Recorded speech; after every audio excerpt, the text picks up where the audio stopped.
I bet when I was like complaining about the production of the first album, I bet everyone listening was like, you need to listen to the second half. DIYING. And now and then I reread the manuscript, but the story isn't mine anymore. It's really got me, like, just in that moment, you know? Hello, welcome to this video. My name's Dan, aka Lucid. I'm a singer-songwriter, music producer person. And today I'm going to be reacting to Taylor Swift's The Tortured Poet Department, Part 2, the Anthology edition. Let's go.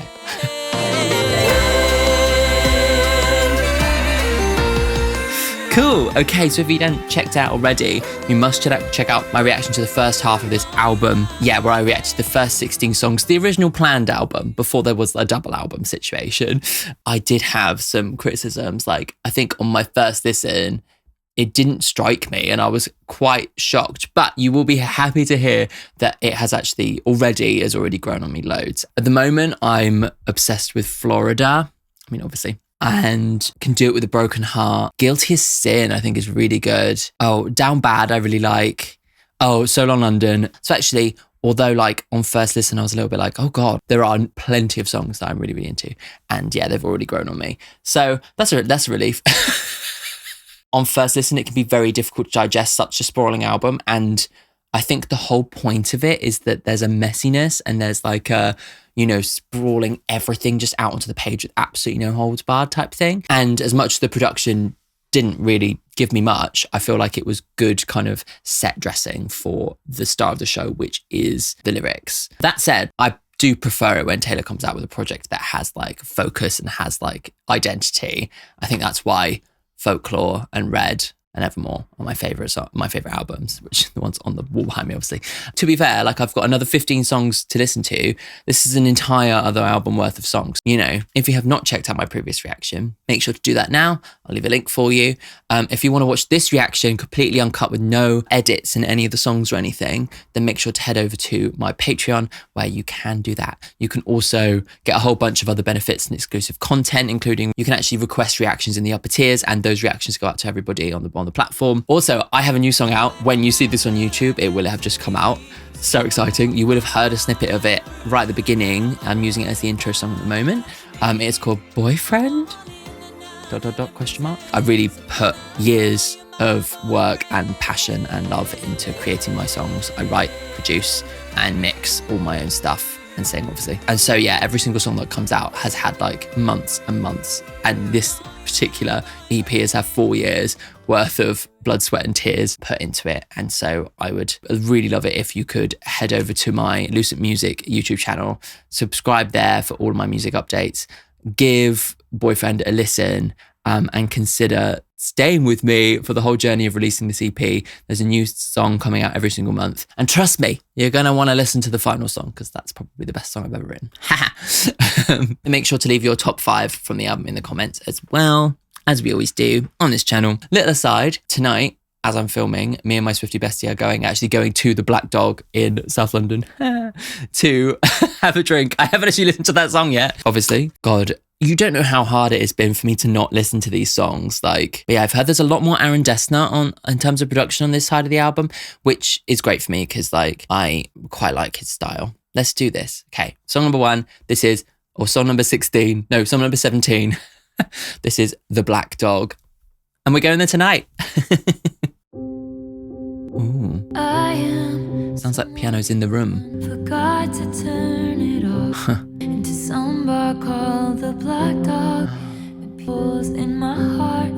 Oh shit. Oh my God. Moving on so quickly. She's too young to know this song. The heart tree. Oh, I've got chills all over my body already.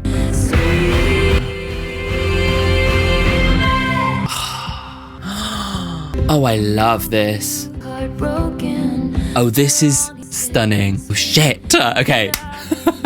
Said I needed a brave man. I believed it too. Wow. Proceeded to play the brave man until I believed it, but it's not true. You don't miss me. How my rain-soaked body was shaking. Do you hate me? Was it for eternity I pledged?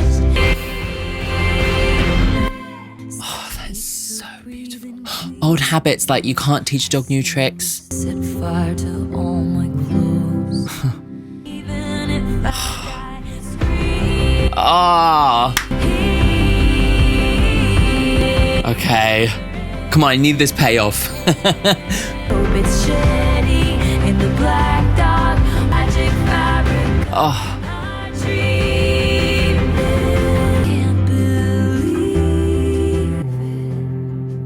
'Cause all scream.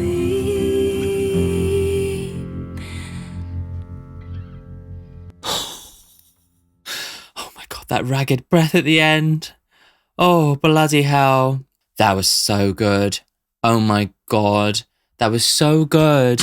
That was beautiful. Oh my God. Like, just the storyline, how like he left the fucking WhatsApp location thing on and she saw him walk into a bar, obviously with somebody else. And it's like that realization that like he's moved on without you. And she's looking at herself and thinking like, how can I not get over this? Like, how am I, like, you've gotten over it so quickly and yet I'm still here with the old habits die screaming. Like they're not, like I can't like get out of these old habits, hoping, knowing where you are, looking to see where you are. Like, oh my God, just so stunning. The production on that really was giving me so much more. Like already, like that's what I need from this album, you know, is tension, this idea that something's building up, that something's coming. There's like this really like, and I just loved how the production really kind of like matched the lyrics. It was like really like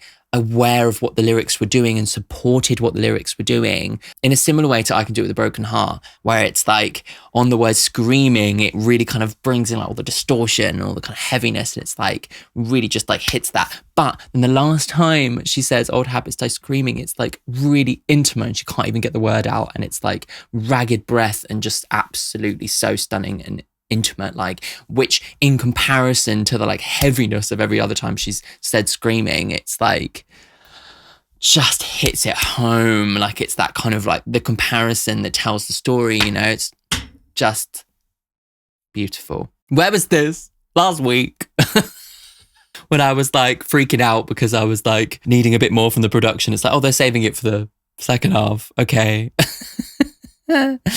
Oh, Christ. I'm someone who to recent events you shared your secret with and your location, you forgot to turn it off. So I watch as you walk into some bar called The Black Dog and pierce new holes in my heart. You forgot to turn it off and it hits me. I just don't understand how you don't miss me in The Black Dog when someone plays the starting line and you jump up, but she's too young to know this song. That was intertwined in the magic fabric of our dreaming. Old habits die screaming. Intertwined in the magic fabric of our dreaming. Like all these hopes that we have for the future, all these connections that we had in our relationship, a song that we share, you know, that we would jump up for. And how with this new person, obviously he's moved on with some new girl, when she doesn't like share that shared history with you, how does it not pain you? How do you not miss me? You know, it's like, we share this like beautiful thing that we developed over so long and you have just forgotten me. It's like, how? Yeah. I move through the world with the heart broken. My longings stay unspoken. I may never open up the way I did for you. And all those best laid plans. You said I needed a brave man. Wait, the best laid plans, isn't that in a different song? You said I need a brave man, then proceeded to play him until I believed it too. So it's like this idea that their relationship, they were almost like pretending it was perfect. Like we said in the previous album, it's like we played the parts of the perfect couple without ever truly without it ever actually truly slotting into place, you know? I just don't understand how you don't miss me in the shower and remember how my rain-soaked body was shaking. Do you hate me? So like Taylor Swift rain, beautiful moments, and it's like the beautiful romantic rain moments that she always dreamed about, like she had with him. And she's like, how do you not feel this? How do you not get it? Oh, hire a priest to come and exorcise my demons. Even if I die screaming, I hope you hear it. It's like I would do anything for you to understand the pain that I'm going through, because clearly you don't, you know? I hope it's shitty in The Black Dog when someone plays the starting line, you jump up, but she's too young to know this song that was intertwined in the tragic fabric of our dreaming. Oh my God. Because tail between your legs, you're leaving. I still can't believe it. Because old habits die screaming. just beautiful. All the little allusions to the dog, like jumping up and the tail between your legs, and obviously the old habits, you know, like you can't teach an old dog new tricks, like those kinds of like little things of like go through it, and it's linked to the bar. It's like just really, really clever. One of my favorites from the entire project. Right there. Okay. Oh God. I've been on here so long already. Okay. Next song. This is I'm Gonna Get You Back in One Word.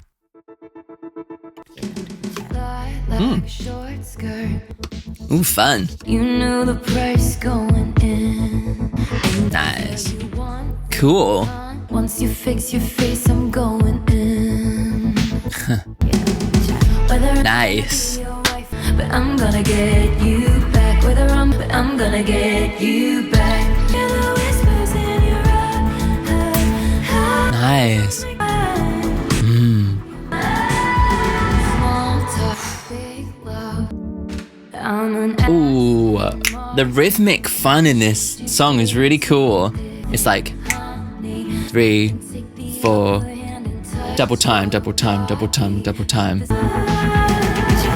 Love the little drum fills as well. I'm gonna get you back, whether I'm gonna flip you off or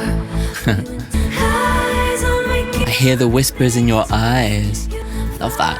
push the reset button, we're becoming something new. Handcuffed, I'm leaving here with you.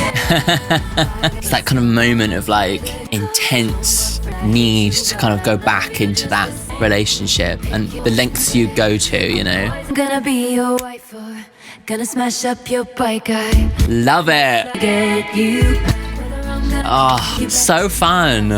I bet when I was like complaining about the production of the first album, I bet everyone listening was like, you need to listen to the second half. Funny. I'm gonna get you back.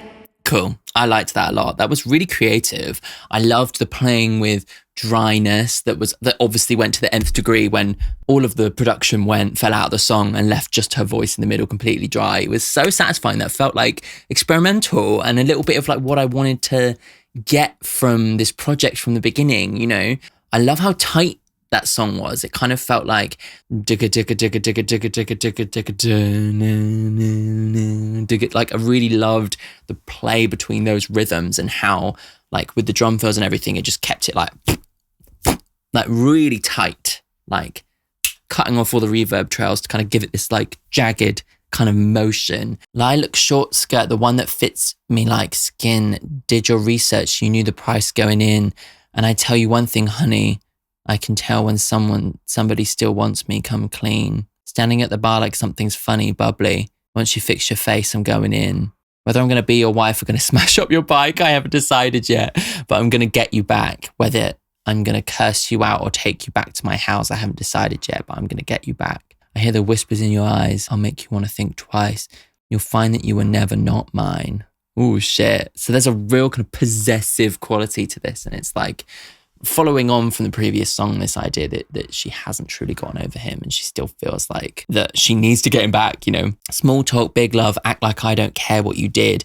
I'm an Aston Martin that you steered straight into the ditch. I can feel it coming, humming in the way you move. Push the reset button, we're becoming something new. I love that. Say you got somebody, I'll say I got someone too. Even if it's handcuffed, I'm leaving here with you. Bygones be bygones, eras fading into grey. Eras. Told my friends I hate you, but I love you just the same. Pick your poison, babe. I'm poison either way. Yeah, a really focused kind of narrative about like somebody obsessing over someone they had a previous relationship and wanting to really like get back in there, you know, not having got over it. I mean, it must be about Joe, that one. Like, I mean, I know you're going to tell me in the comments who you think every single song is about, so make sure to do that. Okay, next song. This is The Albatross. Fun. Okay. Name is a scandal. Bit Shakespeare reference. Another one. Cross your thoughtless heart. She is here to destroy you. Ooh. I'm really enjoying the melody, the rhythm, the playing, the flowing nature of it, the way it's definitely Evermore coded. But I'd visit in your dreams and they tried to cross your thoughtless heart. She is here to destroy you. Okay. Is this like in the third person or You're in terrible danger. is it like a new woman? Not sure. Oof.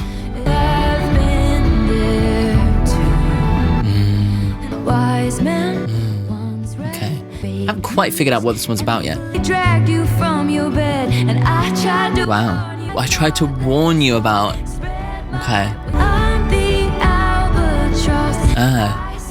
Okay, so we've got a switch. I'm the life you chose.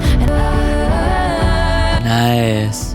We love it. There's this idea of like people warning this person of Taylor, but actually what you thought was bad is actually an angel coming to save you, you know? Here to destroy you. Or is she? Cool. I liked that. Like a kind of really tight little idea. I feel like this is a Travis song. I feel like it's like you can categorize them as Matty songs, Joe songs, or Travis songs. And this one, it feels like all your friends are warning you not to get with Taylor Swift. You know, like she's notorious for dating people. She's, you know, what we all know the narrative, right? But he chooses to trust himself. And actually she's like, I know all these things are said about me, but maybe I'm actually the person to save you. You know, I like that. I thought that was just really nicely, tightly done. Had like a real vision to it, like the way the production was built up and the way that her melody really played with the production. Oh my God, I'm going to keep saying this, but like some of the weaker songs on the previous album and in Midnights seemed to be like, here's a wash of production and I'm going to sing in a pretty straight melody over the top the lyrics, and the focus is made pretty much just the lyrics. But this one, it plays with, you know, the way she's da, da, it's like playing with rhythm, playing with melody, and it's inspired by a track that has more like going on, really. And that adds to the poetry, you know, and adds to the story. So far, loving the second half of the album. Wise men once said, wild winds are death to the candle. A rose by any other name is a scandal. So that's a rose by any other name is just as sweet. Whatever. It's a Romeo and Juliet quote. Cautions issued, he stood, shooting the messengers. They tried to warn him about her. So there's this idea of like, you know, this Romeo and Juliet thing. It's like, it's a cautionary tale. And this is the whole thing, is that like, she's a wild girl. She's going to blow your candle out. Like, you need to be careful around her. Cross your thoughtless heart.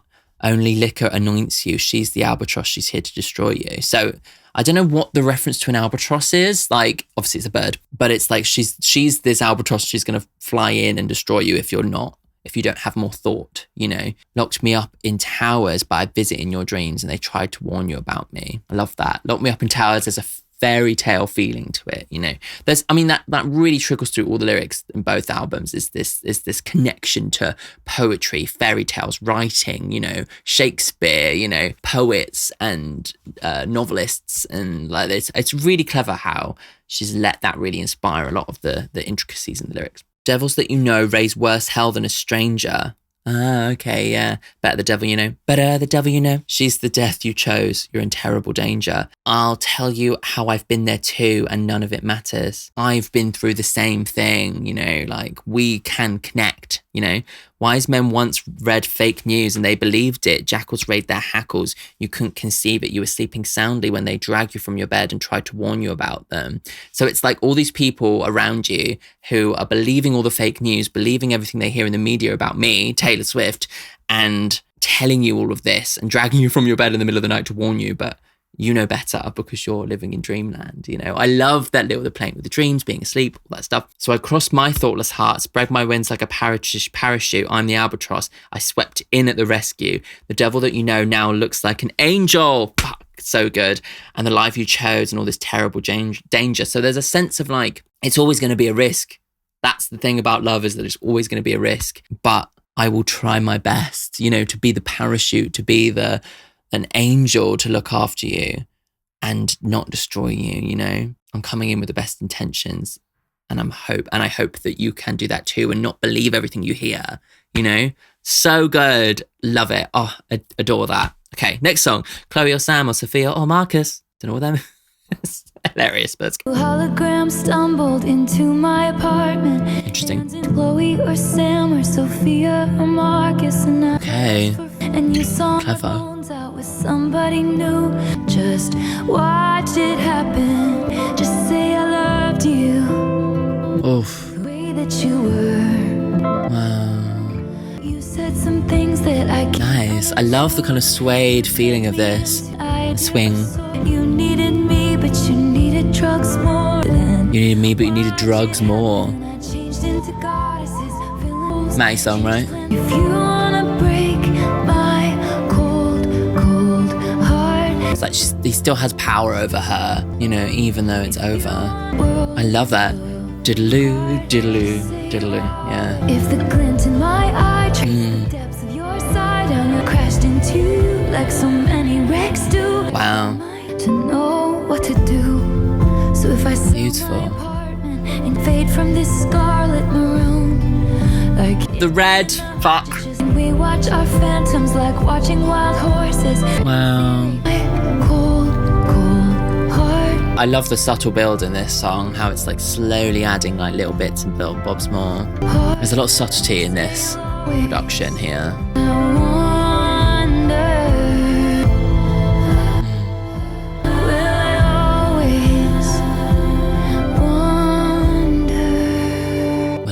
Wonder. Beautiful. Chloe or Sam or Sophia or Marcus. I really like how she played in with that, like this kind of idea that she's still thinking about and still like got this like vision of like whoever this is about getting with somebody else. It's kind of a similar story to the Black Dog, but like a different angle, you know? And it's like, it could be anybody. That's kind of the thing, you know, with all the names, like very clever to like work the names into the poetry of it, but also like it could be any name because it's just you getting with somebody new, you know, that's the obsession. And I quite like how these songs on this second half of the album are more like focused on, it feels like there's a bit of a timeline a little bit. In the first album, I was a little bit like, I couldn't figure out the timeline. It seemed a little bit more mashed up, but this all seems to be like the songs after. You know, it's like after we've broken up and you've moved on, you're getting with new people. You know, she's got songs to Travis. Like it's kind of feeling like, yeah, this is the still in the wake of all that like wretched kind of feeling of the first album. Your hologram stumbled into my apartment, hands in the hair of somebody in darkness, named Chloe or Sam or Sophia or Marcus. So is she just basically telling us that Matty is bisexual at this point? Well, I don't know, like, he keeps on saying he's straight, and I'm like, I don't believe it, not for a second. And I just watched it happen as the decade would play us for fools, and you saw my bones out with somebody new who seemed like he would have bullied you in school, and you just watched it happen. So she's obviously getting with somebody new. And this has got to be, I mean, that's obviously with Travis, like Travis is the sporty guy, and that's kind of the thing, isn't it? But like, she's like, how can you just watch this go by and not have any kind of feeling, emotion towards it? I mean, this could be about Joe as well. Like, if you want to break my cold heart, just say I loved the way that you were. If you want to tear my world apart, just say you've always wondered. Maybe it's good for her that like her exes at this point just cut her off, you know? Because like, although it's been a tragic thing to go through, she has managed to find some closure from it. Because like, had they come back and said to her, like it would have like completely messed her up even more. I mean, it's literally what she's saying, you know? I love the way that you were. Like, oh God, yeah. You turned me into an idea of sorts. You needed me, but you needed drugs more, and I couldn't watch it happen. It's gotta be about Matty, like, obviously. I changed into goddesses, villains and fools, changed plans and lovers and outfits and rules, all to outrun my desertion of you, and you just watched it. So yeah, there's this like moving between her seeing him and what he's doing now and like piecing through those feelings, and then the second half of the verse being like, I'm doing all this stuff, how are you just watching and not saying anything? You know, the glint in my eye traced the depths of your sigh. Beautiful. Down that passage in time, back to the moment I crashed into you like so many wrecks do, too impaired by my youth to know what to do. So like, she was a shipwreck. We know, so long London, going down with the ship, and she's now seeing herself as the shipwreck, like rebounding onto Matty. I love the little connection there. So if I sell my apartment and you have kids with some internet starlet, that's going to be who he's dating next, isn't it? Will that make your memory fade of this scarlet maroon? Can we watch the phantoms like watching wild horses? Cooler in theory, not if you force it to be. It just didn't happen. So it didn't work out. And it's like, what's the point in watching the phantoms, watching the dreams, watching the, you know, thinking about what it could have been, wondering about what it could have been. If you want to tear my world apart, say you'll always wonder, because I wonder, will I always wonder? Like, and that's the central conceit of that song. It's like, she's always wondering about whether he's getting with Sophia or Sam or Lucy or Marcus or whatever. She's always wondering about what could have been of their relationship. Could it have been something more? And she's like, when will I get out of that headspace? And maybe after writing the song, that's when she can get out of wondering, you know? Get Out of Our System. Again, another great song. I'm really feeling it. I just feel like, where's the editing? This album is supposed to be messy, and that is like the whole point of it. And she's letting it all hang out. I just think in terms of my personal taste, I like to listen to an album the whole way through. And Folklore is that. Red is that. With all the bonus songs and stuff, it's a bit much. But do you know what I mean? Like, I really love a Taylor project that feels like it is tight, has a real focus. And this album is very much focused on not being focused. But I do feel like maybe there are enough stunning songs in here that had it been edited back and like kind of focused and had a bit more like direction, it could have been like my top album. But yeah, I feel like it's a personal taste thing at the end of the day. And I can just go and listen to the ones I want to listen to. I don't think this is going to be an album that I listen to all 31 songs in one go. Let's be honest. I don't have enough time in the day. Okay, let's go on to the next one. This is How Did It End? I'm recognising this chord structure. We hereby conduct this post-mortem. So a touch that was my birthright became foreign. Happening again. Really like the chords. Except all of our friends. How did it end? Trying to piece together like the ending of the relationship, why it ended, like. We were blind to unforeseen circumstances. We lost the game of chance. What are the chances? Referring to the game, like there's a lot of references to Joe's relationship that connect to the game of it all, you know, especially like in Reputation. In circles like she was lost. How did it end? Yeah, wow. It's like maybe other people trying to figure out how it ended and her trying to kind of find some kind of privacy. Like, I'm enjoying the style of this production, like piano with like the kind of more subtle electronic moments and electric guitar, I think, giving it an atmosphere. How the death rattle breathing soft, the deflation of our dreaming. Wow. Ew. She literally talk about like rigor mortis. Yeah. God, comparing their relationship to a dead body, a literal post-mortem. Fucking hell, she really just did not hold anything back in this album at all. It's devastating.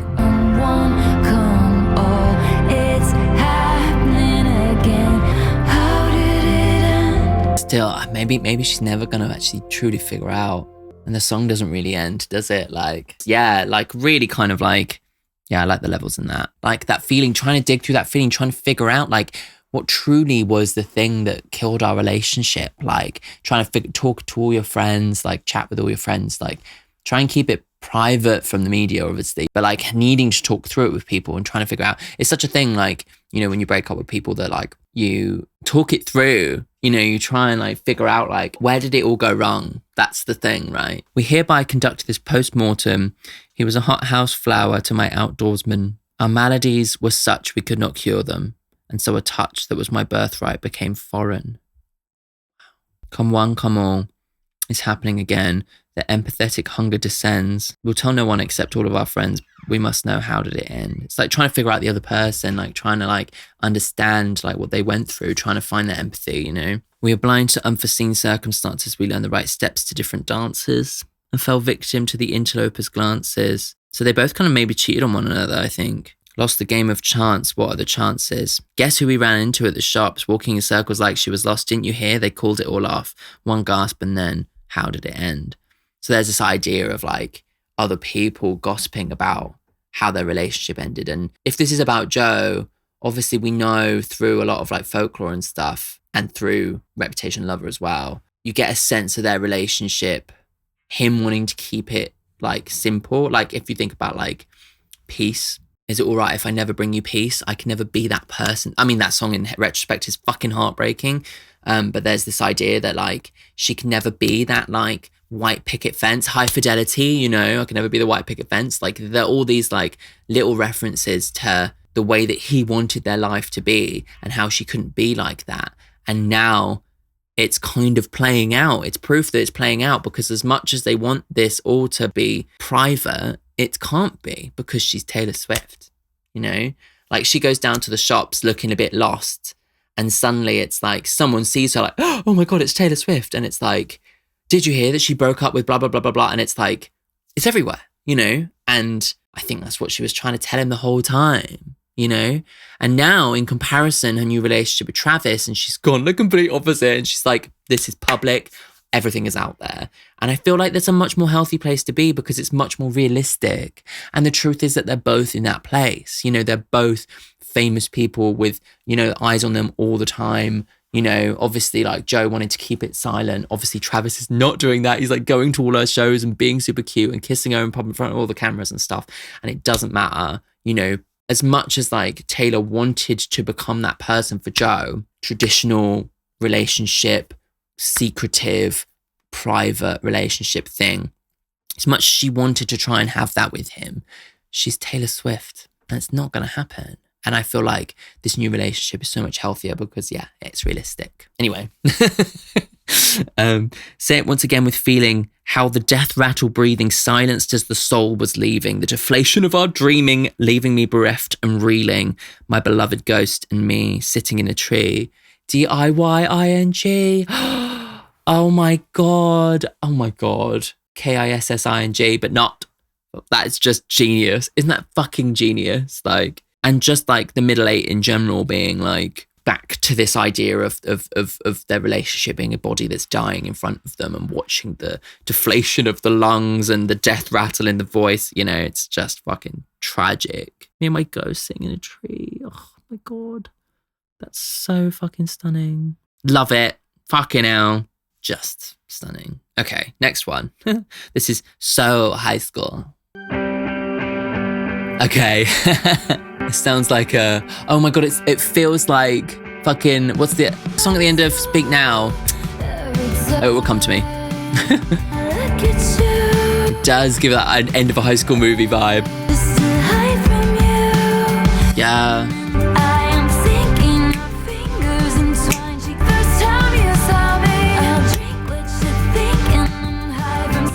Oh, a blink of a wrinkle in time. Oh, I got chills. You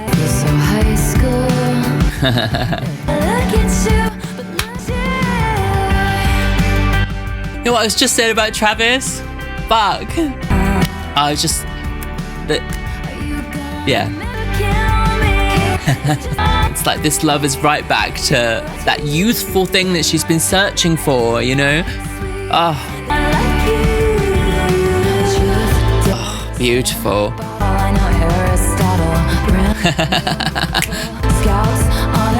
I just love all these tiny little references to like youthful romance. Oh, I love this. Long live. I knew it would come to me. Just the fucking poetry, the rhyming, I'm obsessed. A blink of a wrinkle in time. I love it. Oh, so good. Oh, I love that. It feels so high school every single time I look at you. Throughout her whole career, she has this youthful connection to love. And we discussed it in the previous album in this like, you know, down bad, the teenage kind of angst thing. Oh, beautiful. There's like so many references throughout the album so far, throughout both albums, that link to youthful romance and almost this like feeling that like she has this kind of stunted adolescence in a certain way. It's like she's always had this sense of youthful romance that keeps us coming back, you know? And at the beginning of the first album, it felt like that was dragging her down, you know? I'm down bad crying at the gym, etc. But now it's like that youthful romance that she's longed for, that she's hoped for. We're right back to high school and we're having those like beautiful feelings. And she knows this is right because she's feeling all those feelings as if like none of the other shit even happened, you know? It's instinctual and it's like beautiful and like, I just love the optimism in it. I love how it sounds like an old like high school movie vibe, you know? It sounds like the song at the end of a high school movie. It sounds a bit like Long Live. It really is pulling in on all those things in terms of the vibe and the production. And it's like, come on, this is what I've wanted. And it's here in the second half.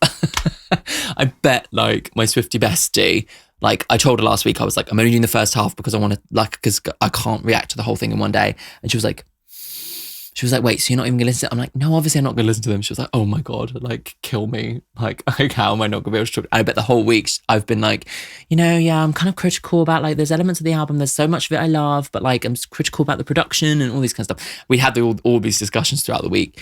And I bet the whole time she was like, just wait for the second half because it's everything I wanted.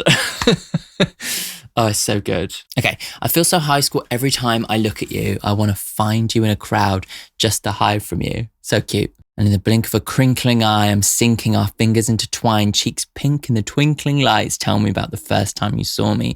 At the brink of a wrinkle in time, bittersweet 16 suddenly. I love that. I'm watching American Pie with you on a Saturday night. Your friends are around, so be quiet. I'm trying to stifle my sighs because I feel so high school every time I look at you. But look at you. Are you going to marry me, kiss me, kill me? Is it just a game? But really? Truth, dare, spin bottles, how to ball. I know Aristotle. Yes, still what obviously is about Travis. Hilarious. Brand new, full throttle, touch me while your bros play Grand Theft Auto. It's true, swear Scouts honor, you know what you wanted and boy, you got her. Brand new, full throttle, you already know, babe. I just love how she's like intertwining all these little references to high school era. We've got American Pie, we've got Grand Theft Auto. It's like spin the bottle, kiss, marry, avoid, all these kinds of things. Or like, it's just so clever. And I just love the rhyming in it as well. Like, there's so much to it. It's so good. I really, really love that. Yeah, just the poetry and the way that the flow of the melody and stuff just works so well. Love it. Okay, next song. This is I Hate It Here. We were really positive and now we're sad again. But that's fine. We'll do it. We'll do it. Quick, tell me something awful. A finance guy. Tell consolation prize. You see, I was a debutante. A debutante. More references to that kind of old style thing. Hate it here, so I will go to secret gardens in my mind. Oh. Get city hopes and small town fears. Wow, I love that. Hate it. God, this really links to that kind of teenage feeling as well. Like, she's really connecting it, isn't she? And it's like, yeah, that feeling that a lot of us go through when we're younger as well, where we like escape into the world of something else. Love it. We were 30s, but we had all the races and fun back. She's still adding to that tale of the 1800s, old Western town vibe, I will go to lunar valleys in my mind when only the gentle survived. I dream I'm lonely, but I'm good. I'm bitter. Ooh, nice. I like the chords in this as well. Like, there's a kind of like complexity in it. Worthless. Dreams like electricity. The current flies through me and Oh, I love that. Lucid dreams, the electricity flows through me. love it. Yeah. It's really like the introvert storyline, I'm there most of the I love this. Wow.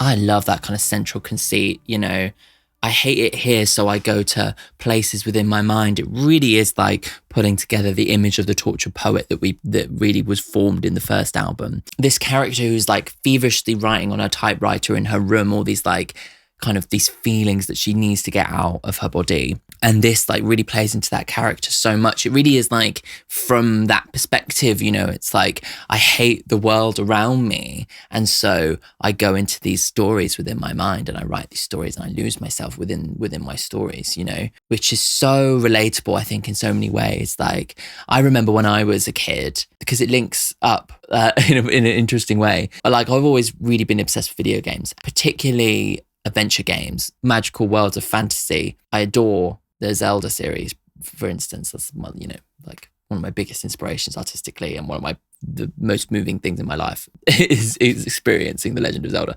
But another one actually, which is so funny, and it really is like in my head. I know I'm going off track, but there's this game called Paper Mario. The second one, Paper Mario: The Thousand Year Door. So it's Super Mario, but it's like an RPG, and it's really funny. It's got a great storyline, and it's a world to kind of really lose yourself in. And I remember being that age. It was in 2004 it came out, and I was 12 years old. I spent hours and hours and hours and hours and hours playing that game. And I remember telling my dad, because I remember him telling me off and being like, you spent all your time inside. I remember having this conversation and saying, I would rather play my games than go outside and see these people, because there was a kid down on my street who I was really good friends with for a long time. And then he basically like joined this guy who was bullying me, and it was like a whole thing. And I felt really betrayed by the whole thing. And I remember my solace was going into the world of video games to kind of escape the pain of the real world. And to wrap this whole story up with, because this conversation came around with that Paper Mario game because I was so addicted to it. And they're remaking it and it's coming out next month. And I'm so excited to get into it again, but this time with my boyfriend. But yeah, that song really just like keyed into that feeling, you know. Sometimes the real world is too hard, especially as a sensitive person, you know. And like I've always like really connected with Taylor in that sense. And I feel like, yeah, like sometimes like the kind of harshness of the world and the difficulty of dealing with other people can be too much sometimes. And you need this kind of secret world to hide in, to kind of recharge, you know? And I loved how that song built up all the different little levels. It was very subtle and very Aaron Destiny. Quick, tell me something awful, like you're the poet trapped inside the body of a finance guy. I don't really get that. Tell me all your secrets, all you'll ever be is my eternal consolation prize. You see, I was a debutante in another life, but now I seem to be scared to go outside. If comfort is a construct, I don't believe in good luck. So there's a sense of like this character, maybe this is a stage within her, like after the relationship where she's like, I would rather be with somebody who's like really boring, like, oh, I'm just a poet, but I'm working finance, you know, like who is that person who's that consolation prize? She's like, actually kind of, I feel like that safety is what I need. It's looking for safety, isn't it? Within your own mind, within a safe relationship, you know. I read about it in a book when I was a precocious child. No mid-sized city hopes and small town fears. I'm there most of the year because I hate it here. I hate it here, so I will go to lunar valleys in my mind. I love that. When they found a better planet, only the gentle survived. I dreamt about it in the dark. At the night, it felt like I might die. No mid-sized city hopes, small town fears. I'm there most of the year because I hate it here. Yeah, there's another real connection to that kind of teenage, small town kind of growing up kind of feeling in this as well. I'm lonely, but I'm good. I'm bitter, but I swear I'm fine. I save all my romanticism for my inner life. Oh my God, a fucking hell. I'll get lost on purpose. This place made me feel worthless. Lucid dreams like electricity. The current flies through me, and in my fantasies, I rise above it. And way up there, I actually love it. Wow. So fucking stunning. I love how that flows and flies and this feeling of soaring within the fantasy, within your mind, you know? Yeah. Fucking beautiful. Absolutely stunning. And it feels like the music and the production are feeling like they're living up to the poetry now. Okay. Now we've got If You Seek Amy. Thank you, Amy, with the capital letters Kim. Like, fuck, it's so on the nose. Let's go. Wonder who this one's about. Lol. Love that rhythm. When I picture my hometown, spray tan statue of you threatens to push me down the stairs at our school. The bully. Searing pain. Oof. And I can't forgive the way you made me feel. Beautiful. Can't forget the way you made me heal. Wow. This idea that the high school bully is like actually pushed her to like grow. Amy stomped across my grave. Searing pain. I could say Gorge. I love this feeling of lightness, you know, optimism. I can't forget the way you made me heal. Everyone Ugh. I push each boulder up the hill, ring it in my head. Yeah. You find Love it. I built can't undo. Yeah. If there hadn't been you. Wow. Oh, I got chills. Fuck. I love this. Never beat my spirit black and blue. I love this The shape of this song, it's like a breath, you know, it's really beautiful. And there's a feeling of darkness within this song that, you know, obviously the bullying, you know, but now she's like, the shit that you put me through and the pain that I went through was worth it because it built me to this point where I'm now successful. Thank you, Amy. Beautiful. Stunning. Stunning. Love it. Again, another connection to youth, childhood. I feel like this place that she's gone to within her writing process, this tortured poet room, the department, is her looking at her relationships, looking at what went wrong, and almost like because of the drama of it and the rebound nature of it, being reduced to some kind of teenage kind of feeling. It's like the heaviness, like the pain that she's gone through is taken her back to this kind of like childhood kind of state. And now she's piecing through it and actually understanding, I think, parts of her childhood, parts of her attachment to like childhood romance and youthful optimism and stuff, trying to understand who she is as an adult now. And it really feels like this song kind of brings that vision together, looking at like somebody who bullied her when she was young and how actually through that pain and through that kind of like all that negativity, she pushed against it and she grew and she got better. She pushed that boulder up the hill and got stronger. Yeah. And obviously the highlighting the Kim in it is like fucking so savage.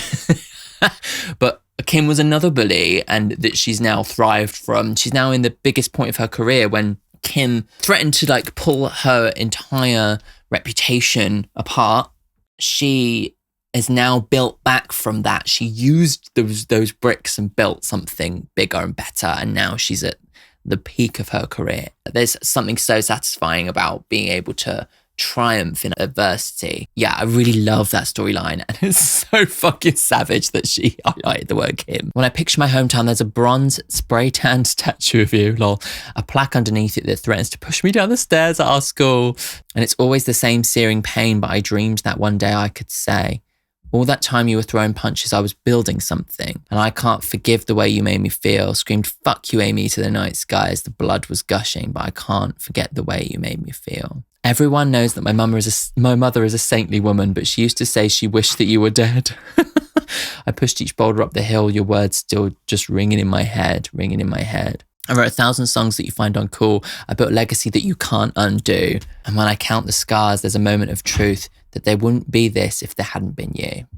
It's just like such a kind of like beautiful full circle kind of moment that like things happen for a reason. And even the most like the adversity within our lives can build us. You know, we learn from it and we move on. And actually without those struggles, we wouldn't become the people that we are today. You know, I feel the same way when I look back at a lot of the bullying that I faced and how it was all about me being sensitive and all about me being gay and all that stuff. And now those things are like part of who I am. And not only are they part of who I am, but they're also the reason that I'm finding success, which is fucking beautiful, really. So thank you, Tom.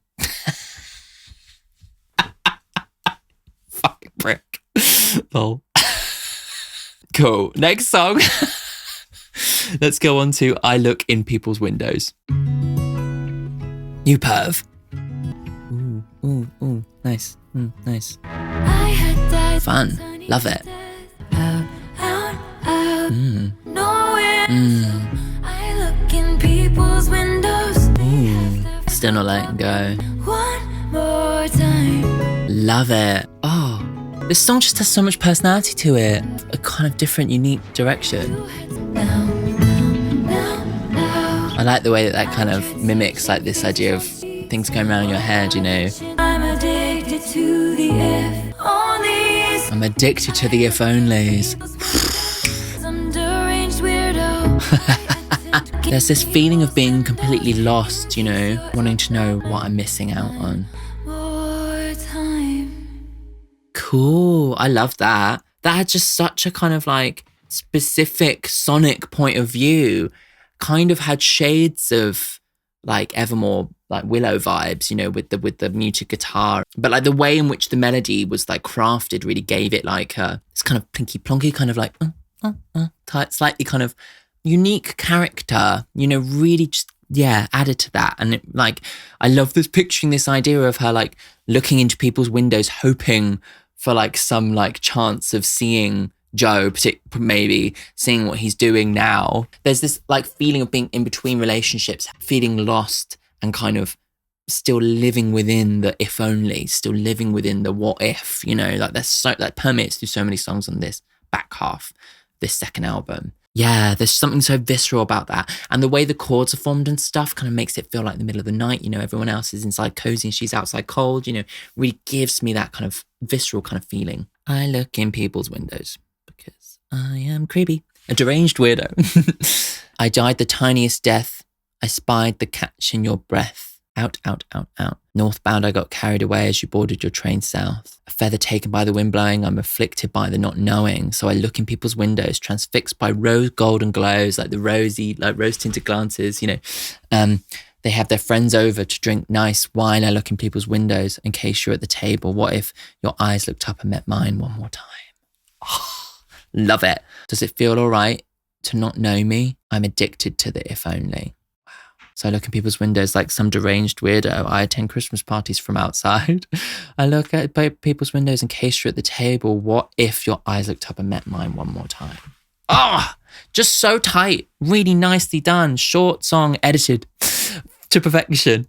Really giving such a visceral, like kind of slightly creepy, slightly, hanging on. The character's very like, literary character of somebody who's like completely hung up. It's really giving me the right where you left me vibes, like the same kind of character, like I'm right where you left me, help, I'm still at the restaurant, still clinging on, I can't let go, so good. But that one really had such a visceral energy to it. It really kind of felt like that kind of storybook brought to life in sound. See, where was this? I feel like there was so much ambient wash in the first album, and this one has so much more interest and experimental stuff and like story baked into the sound of the song, I guess what it is. I'm a fan of the anthology. I'm so depressed it acts like it's my birthday every day. It also feels like this back half of the album has left behind some of the sillier lyrics. Like, I must say that like the Charlie Puth line, I hate. They all smell like weed and little babies line, I hate. Okay, let's go on to the next song. This is The Prophecy. More counting in. Ooh, chords. It's really giving me Sufjan Stevens vibes. But it's gone again. I got cursed like Eve got bitten. I guess a lesser woman would have lost hope. Yeah. I also feel like the vocal production on this is so much drier. Like I can hear all the lyrics. Nice. Love that melody. Oh, beautiful.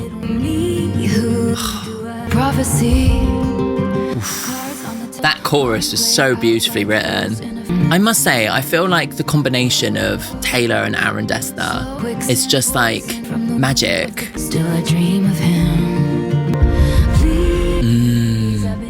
Just someone who wants my company. Oh, that is just so beautifully done. But the rhyming patterns and just so stunning. But I howl like a wolf at the moon. Wow. And even statues crumble if they're made to wait. This idea of thinking that you know what the prophecy is, but it changes. It'll be okay. Oh. Wow.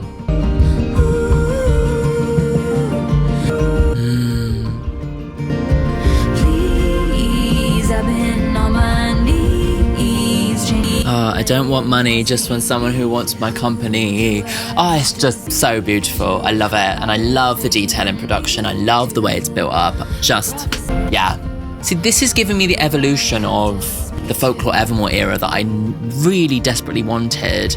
It does almost feel like Folklore Evermore is like really much more led by the Aaron Dessner vibes. Midnights was led by the Jack vibes. And this album's kind of both. And I know which style I prefer.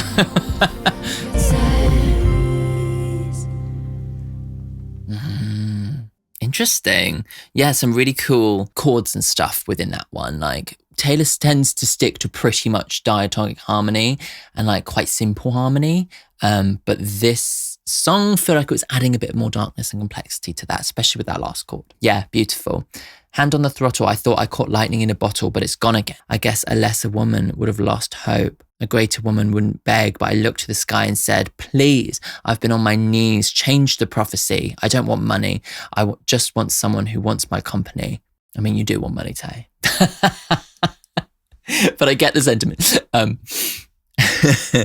Let it once be me. Who do I have to speak to about if they can redo the prophecy? So there's this idea that like maybe she feels like at this point, after having broken up with Joe and Matty and everything, and the you know, like the long line of guys that she hasn't been able to figure out her romance with, maybe she feels like she's doomed to completely repeat these same mistakes. She's like in this place where she's like, it's my destiny to never find love and for it to never actually work out.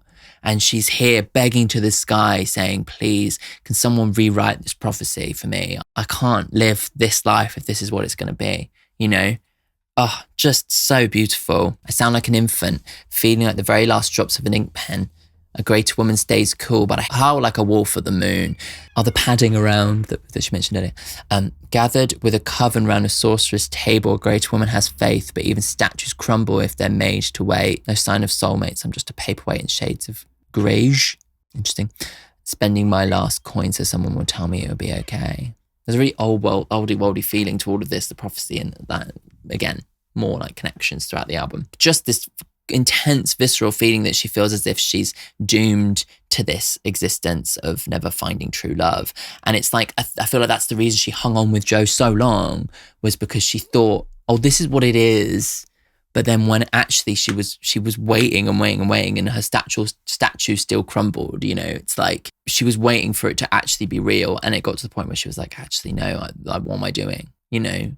Oh God, it's so beautiful. And like, it's so interesting that she's like looking back at what she thought was true early on and really unpiecing that, you know. It's stunning. Yeah. Next song, Cassandra. I was in my new house placing daydreams when I got the call. Oof. When the first stone's thrown, they're screaming. Maybe that was the story of Cassandra. I can't remember exactly what that was. Cause she feared the worst. And this is really giving me folklore vibes. So folklore-y. Do you believe me now? I was twisting all my smiles into snarls. Wow. They say, ooh, you are. Wow. What if you become all that hate within you, you know? Yeah. So they set my life in flames. I regret to say they knew the whole time. Lead the Christian chorus line. No one heard. Oh, nice. Strange key change, maybe? Cause that's where I was when I lost it all. Wow. Such a visceral image of her walking around her house, patching up the cracks in the wall, her getting the call about maybe the breakup, maybe him moving on, I don't know, something. And it reminding her of that, you know. And now she's like patching up those feelings, but still there. Beautiful. It's thick, but nothing like a payroll. Bet they never said a prayer. Not a single word comes out, it's quiet. When the truth comes out, it's quiet. Oh. Again, like another big literary reference. This one really kind of conducting the whole song, the story of Cassandra that I don't actually know.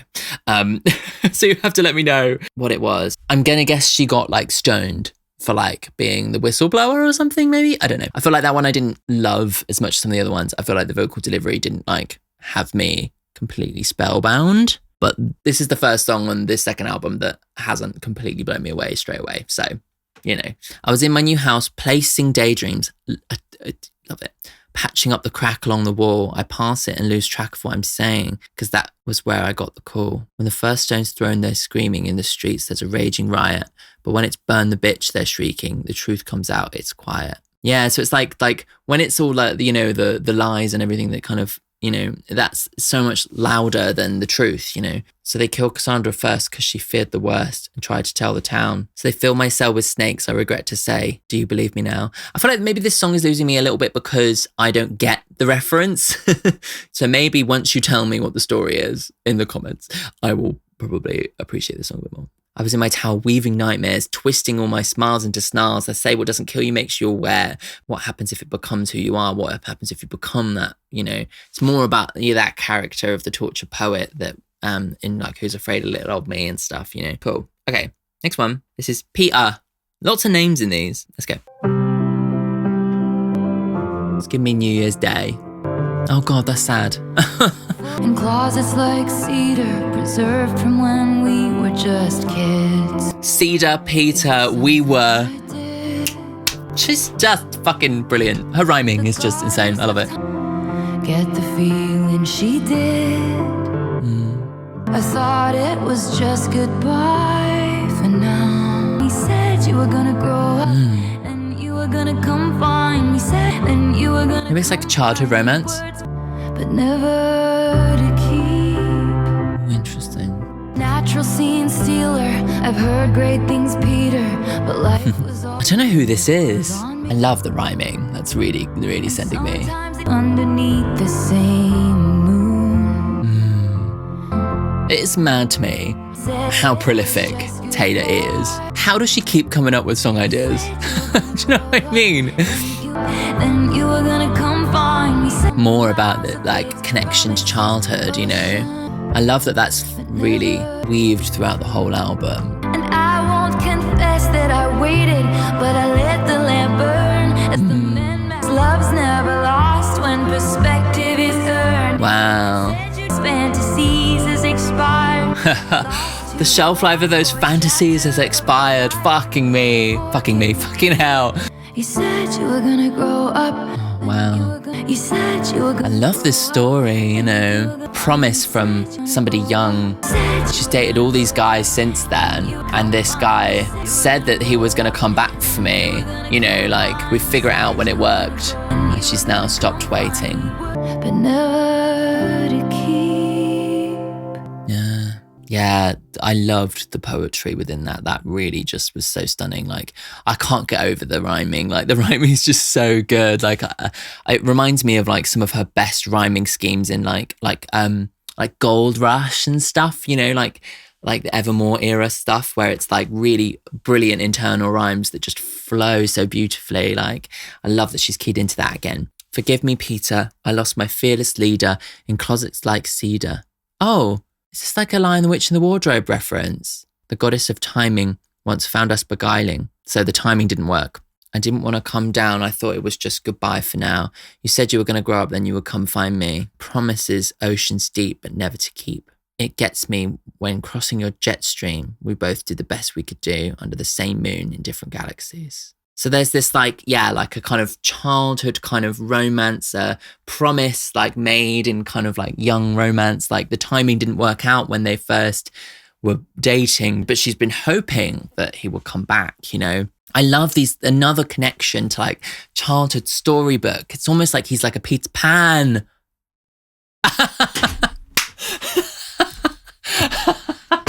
As if I just realised. Oh, this is the song from Wendy to Peter Pan. But Peter Pan never came back. And Wendy had to turn out her light. Oh, and then we got the connection to Cardigan, you know? Like, oh my God. Like, oh my God. Oh my God. I won't confess that I waited. I let the lamp burn as men the masqueraded. I hope you return with your feet on the ground. Tell me that with your feet on the ground because they're flying the Peter Pan. Oh my God, of course. Because love never lost when perspective is earned. You said you'd come find me, but you were 25 and the shelf life of those fantasies has expired. Lost to the Lost Boys chapter of your life. Okay. Forgive me, Peter. Please know that I tried to hold on to the days when you were mine. But the woman who sits by the window has turned out the light. Promises made by an optimistic young man who never grew up. Peter Pan.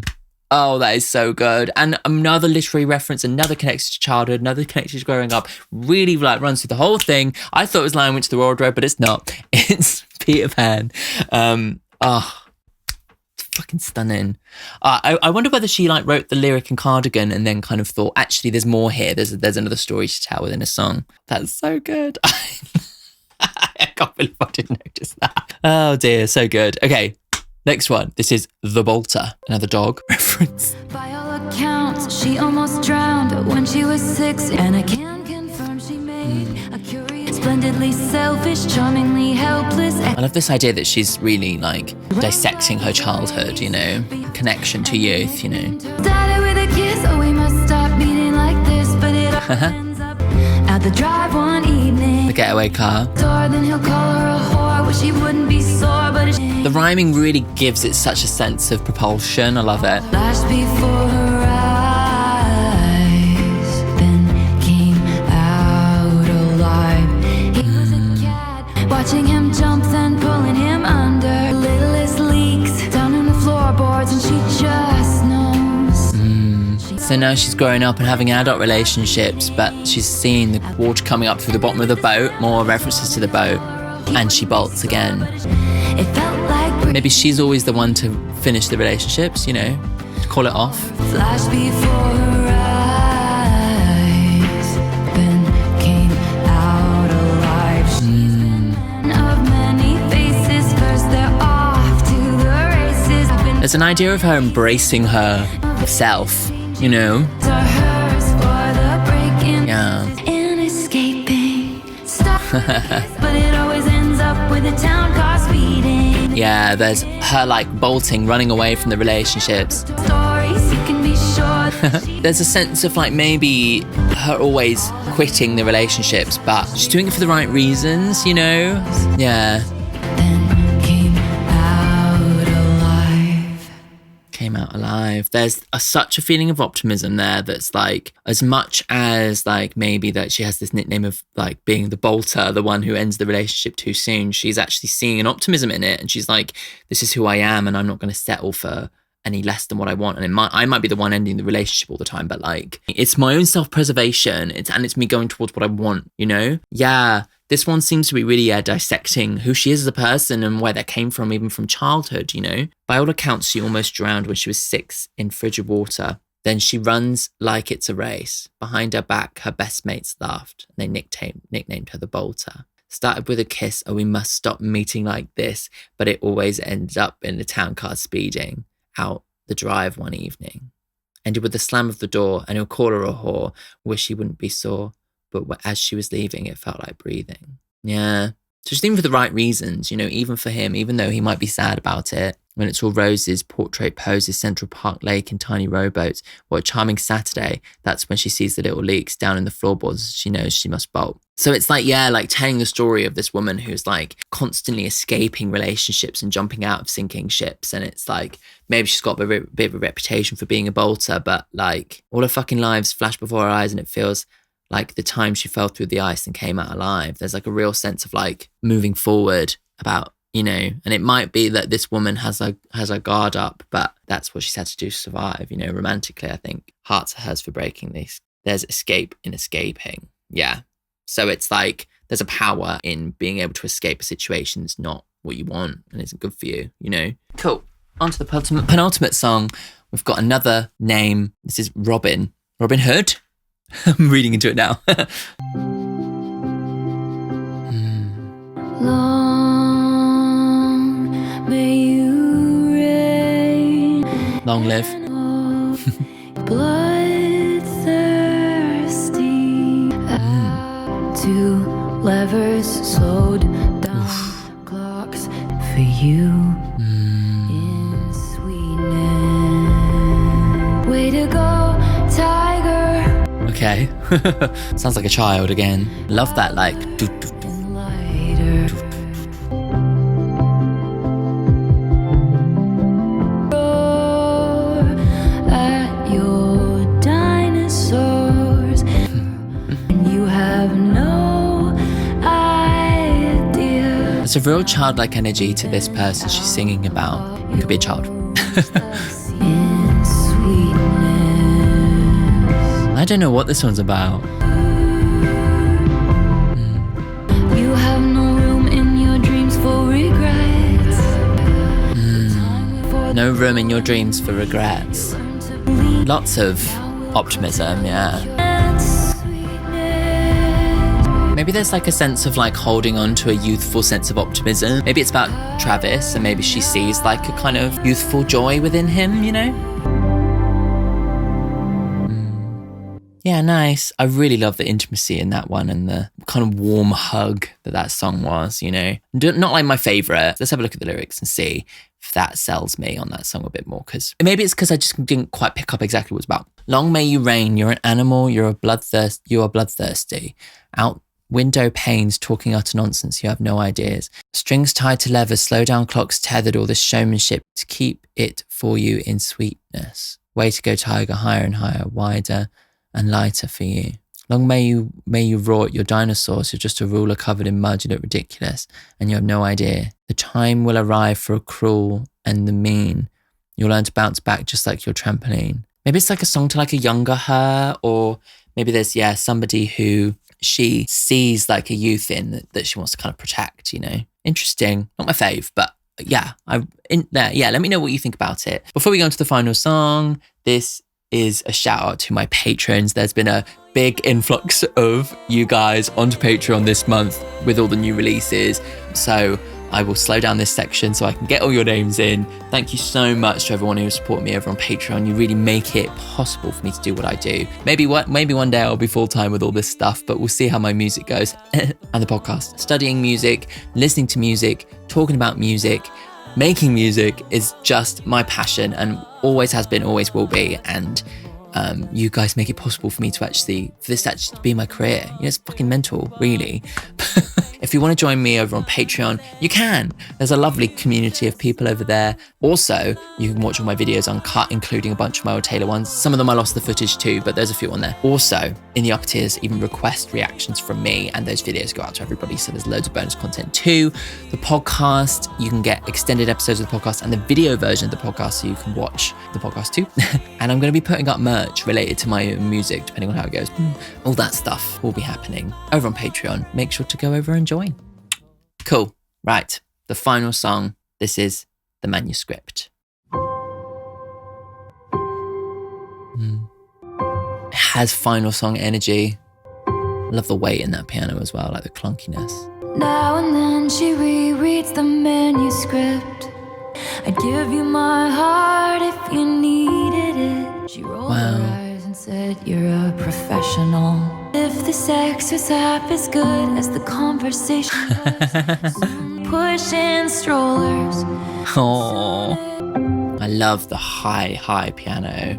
It's so like striking, you know. In the age of him, she wished she was 30 and couldn't sleep unless it was in her mother's bed. Own age. So it feels like she's looking through the history of her romance. Sure. Ooh, I like this. And the years passed like scenes of a show, looking backwards. Yeah. To move forward. Yeah. This is very meta. Writing about your history and your life might be the way to process it and move on, you know? She knew what the agony had been for. Goosebumps. The story isn't mine anymore. The story isn't mine anymore.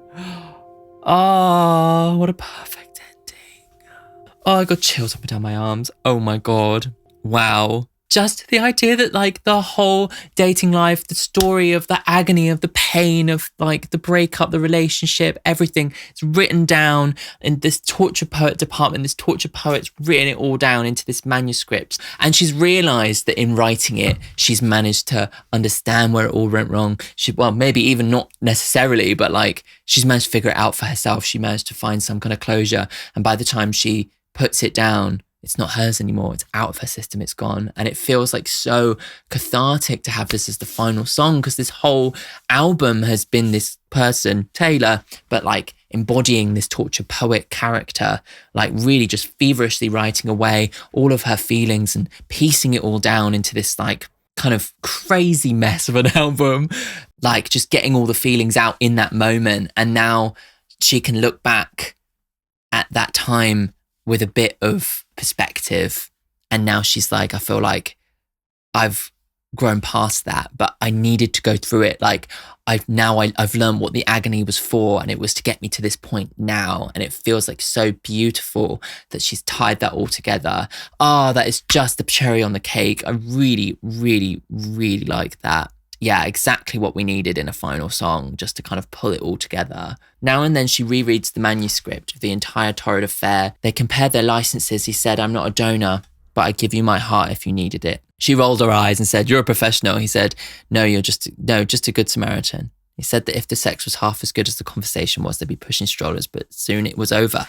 And that was Joe, you know? It's like they thought it was what it was, but it wasn't. And now it's like, it's all written down. The entire thing's all written down. The story's over. In the age of him, she wished she was 30 and made coffee every morning in a French press. Afterwards, she only ate kids' cereal and couldn't sleep unless it was in her mother's bed. So it's like after she was like really feeling like she's in this adult life, and then she breaks up and she's returned to childhood. That's really what we've been playing with, and she really writes it here. And the years passed like scenes of a show. The professor said to write what you know. Looking backwards might be the only way to move forward. Then the actors were hitting their marks, and the slow dance was alight with the sparks, and the tears fell in synchronicity with the score. And at last she knew what the agony had been for.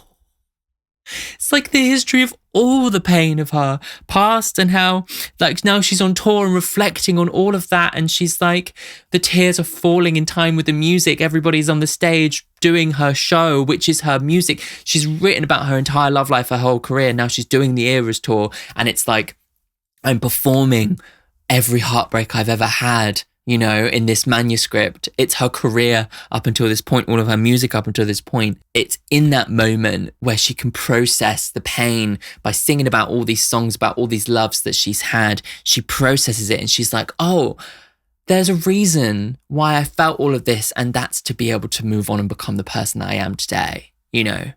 Oh my God. Wow. The only thing that's left is the manuscript, one last souvenir from my trip to your shores. And now and then I reread the manuscript, but the story isn't mine anymore. Yeah, it really just is so stunning. And I feel like she's, it's really got me, like, just in that moment, you know? Because it's like, it just feels so much bigger, you know, to like be able to like put down the pen and reflect on our whole history and understand the reason, and is this kind of feeling of like closure, this feeling of fate. There's a reason why I went through all of this fucking heartbreak, and it's to get to the place where I am now, and I'm happy, and I'm performing on tour every night, and I've got you know, Karma's the guy on the Chiefs, you know. It's like, so happy to see. I'm like so emotional now that she's so in this like beautiful relationship now. And maybe it won't work out, but I feel like she's now got to this point where she knows herself, and she has pieced through all of that, and, you know, can enter into this relationship in a healthier way. And she wouldn't be able to be in this place and in this happy relationship with all the perspective that she's gained if it weren't for all these guys who, like, you know, in her past that she's written about, you know. Oh God, that song just brings together her entire career and her entire story of romance up to this point, and it's magical because we've all been following her life and her romance up to this point, and for her to take a step back and reflect on everything that she's done and how it now reflects on her future is just so stunning, and just like absolute perfection to end this album with. Like, just beautiful. I can't believe how much I adore this second album. I understand the project. This tortured poet is this messy, heartbroken woman who can't seem to get it right. She's like, how many people will I have to go through until I can get it right? Until I can find the person that I could spend the rest of my life with? Am I doomed to always be the bolter? Am I doomed to always be this person who has this prophecy that is about heartbreak and never actually finding that dream romance that she's always dreamed of since she was a little kid? And slowly, in this like state of like complete unrest and pain, she manages to write these 31 songs. And through the writing of these songs, she's connected to her childhood. She's pieced through all the relationships, like every single like vulnerable, dirty little detail.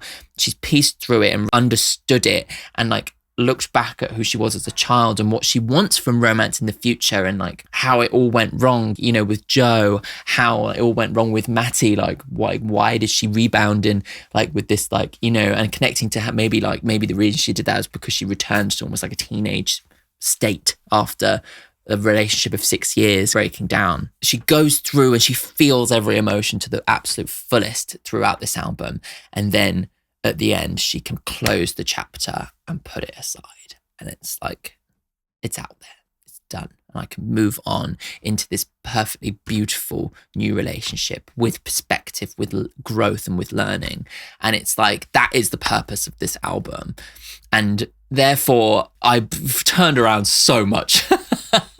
Like this time last week I was feeling so anxious. I was like, I really want to love this, but I don't get it. It feels really messy. It feels rushed. It feels not very cared for, not very thoughtful. A lot of the production really just was very dull to me. And as much as I look at the album and I think I would probably edit it quite a lot, I understand what she was going for. And having heard the rest of it and having heard the manuscript in particular, I can understand that that is the entire thesis of this album, is no edits. Let's put everything out there, because that is what the healing process is. It doesn't matter that some of the songs don't really work. It doesn't matter that some of the lyrics are a bit weird. It doesn't matter that some of the production is boring. I said it. The point is that it is all out there, you know, warts and all. And she needed to do that to heal.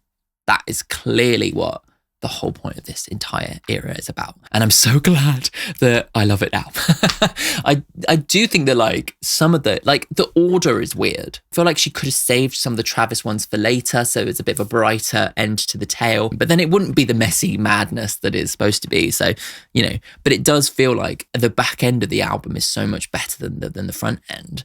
And if it was mixed up a little bit more, even if we didn't edit out any of the songs, if it was mixed up a little bit more, I feel like I would have been carried along the journey a bit more, because there would have been more songs that I really got immediately. But yeah, truly like some of her most stunning poetry. And now I've seen the whole thing, I really feel like there's a higher level to all the poetry, you know, all the links, the literary references, the links to childhood, like I've mentioned. It's clear that she's thought about this as an entire concept and it's not just carelessly thrown out, you know. Cool, great. Oh, I'm so glad I like it.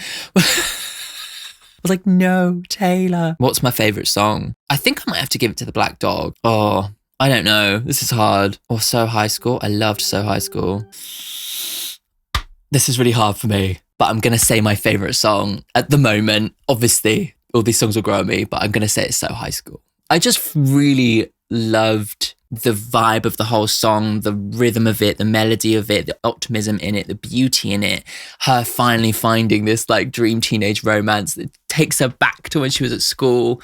Just so much in it is just so beautiful and so optimistic and so uplifting, and I felt like we needed that uplift throughout so much darkness. That song really brought it up and really was the tonic to the gin. You know, beautiful. But there were so many on this second album that I loved. So thank you so much for persevering with me through all of my criticisms. I really appreciate you watching all the way through to the end, because this is a long bloody thing. And like, you guys are the committed ones, and you guys are the ones that are making it happen. So thank you so much for your support all the time and for watching all my videos for so long. Yeah, I like, if you've got to this point and you really love what I have to say, then I really would encourage you to check out my music, because everything I say about other people's music that that I find critical is the same standard I hold my own music to. And it might take a long time to get together, but I'm really just so passionate about creating the thing within me that I dream of hearing, you know? And I feel like I'm one step closer to that with this new EP. It's called How to Break Your Own Heart, and Boyfriend is out now. Actually, it's called Boyfriend. Yeah. So please check it out if you want to. The link's in the description. But yeah. Oh, thank you guys. If you want to watch more of my Taylor reactions, the whole playlist is here. And if you want to check out my music, then check out the Lucent Music YouTube channel here. Thanks, guys.